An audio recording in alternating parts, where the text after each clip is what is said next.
mich natürlich über Likes und Kommentare unter dem Video sehr freuen. Gerne auch Fragen, die ich versuchen werde, so gut ich kann, zu beantworten. Ihr könnt mich natürlich auch abonnieren. Und wenn ihr noch die Glocke daneben aktiviert, bekommt ihr jedes Mal eine Benachrichtigung, wenn etwas Neues auf dem Kanal erscheint. Passend zu dem nächsten Katechismus-Thema werde ich heute eine Geburtstagstorte backen. Also lasst euch überraschen. Erschaffung der Welt. Gott wird Schöpfer des Himmels und der Erde genannt, weil er sie aus nichts machte. Aus nichts etwas hervorbringen heißt erschaffen. Wir nennen es lateinisch Creatio ex nihilo. Und die Formulierung Himmel und Erde steht eigentlich für alles Mögliche. Das ist schon mal der große Unterschied zwischen der Erschaffung der Welt und dem, was ich hier gerade mache. Mein Kuchen entsteht nicht aus nichts, sondern aus verschiedenen Zutaten, die schon da waren, bevor ich damit angefangen habe. Ich verarbeite sie nur. Gott dagegen hat die Welt aus dem Nichts erschaffen. Das finden wir übrigens auch in der Urknalltheorie, die Aussage, dass es vor dem Urknall nichts gab. Eigentlich, dass es auch gar kein Vor gab, weil es auch die Zeit noch nicht gab. Was uns die Theorie aber nicht erklärt, ist, was denn geknallt hat. Wenn es vorher nichts gab, konnte ja nichts knallen. Aber darüber haben wir auch schon bei dem Thema Existenz Gottes gesprochen. Wir lesen weiter. Die Welt ist in allem das Werk Gottes. In ihrer wunderbaren Größe, Schönheit und Ordnung zeigt er uns seine unendliche Macht, Weisheit und Güte. In der Folge über die Existenz Gottes haben wir auch schon gelesen, was die Heilige Schrift zu der Möglichkeit sagt, Gott durch die Schöpfung kennenzulernen. Ich habe auch schon eine Folge darüber gemacht, ob Gott auch das Böse erschaffen hat. Link habt ihr oben. Worüber ich selbst zu diesem Thema so meine Fragen hatte, war aber zum Beispiel, was ist mit den krankmachenden Viren?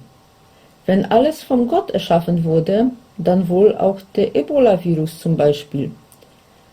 Und auf der Suche nach Antworten habe ich tatsächlich herausgefunden, dass die Biologen heutzutage davon ausgehen, dass auch Viren ursprünglich einen guten Zweck dienen.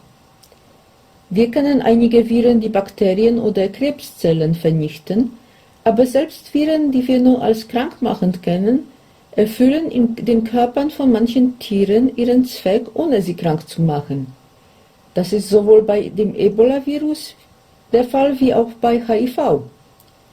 Also tatsächlich wurden auch Viren von Gott als gut erschaffen, aber die Sünde hat Unordnung auch in die Natur gebracht, die für uns somit gefährlich wurde. Dazu kommen wir noch später in den nächsten Folgen. Die Schöpfungsgeschichte, die wir aus der Bibel kennen, wirft aber natürlich einige Fragen. Deswegen wollen wir hier uns, bevor wir weitergehen, noch anschauen, ob denn die Kirche tatsächlich glaubt, dass es 6 Tage gedauert hat und dass es eine Himmelskuppel über die flache Erde gibt und so weiter. Wie sind denn die ersten 3 Kapitel vom Buch Genesis zu verstehen? Wörtlich, allegorisch, als Mythos oder Legende? Als Antwort hierzu einige Formulierungen aus dem Schreiben der Päpstlichen Bibelkommission im Jahr 1909. Dieses Schreiben ist so in besondere Frage-Antwort-Form verfasst, also deswegen werde ich sie ein wenig in direkte Sprache umformulieren. Wegen der historischen Eigenart und Form des Buches Genesis, der besonderen Verbindung der 3 ersten Kapitel untereinander und mit den folgenden Kapiteln, des vielfältigen Zeugnisses der Schriften sowohl des Alten als auch des Neuen Testamentes, der fast einmütige Auffassung der heiligen Väter und der traditionellen Meinung, die auch vom israelitischen Volk übermittelt, die Kirche immer festgehalten hat, lehren wir, dass die eben genannten 3 Kapitel der Genesis Erzählungen wirklich geschehener Dinge enthalten, die nämlich der objektiven Realität und historischen Wahrheit entsprechen. Was heißt das konkret, lesen wir gleich weiter. Insbesondere kann der wörtliche historische Sinn nicht in Zweifel gezogen werden, wo es sich um in eben diesem Kapitel erzählte Tatsachen handelt, die die Grundlagen der christlichen Religion berühren.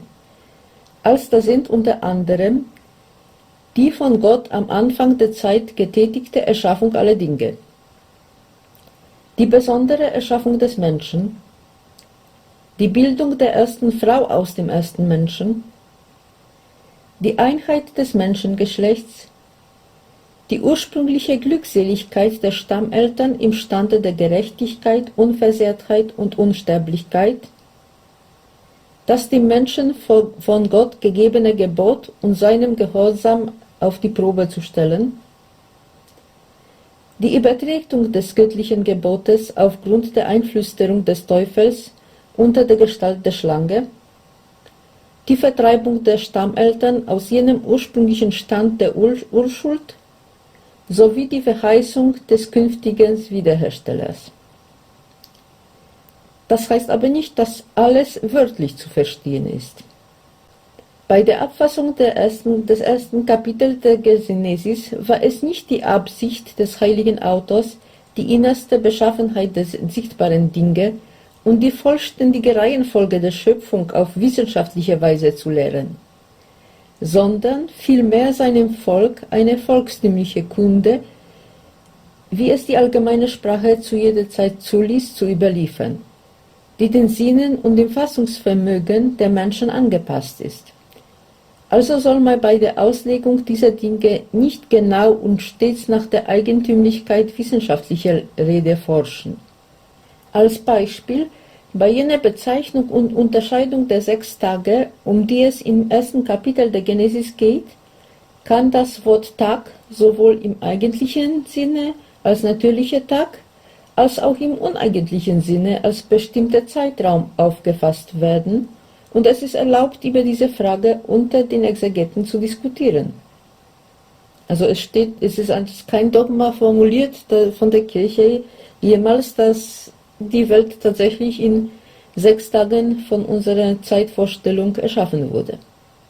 Auf das Verhältnis zwischen Theologie und Naturwissenschaften werde ich aber noch bei der Erschaffung des Menschen zurückkommen, also freut euch auf die nächsten Folgen.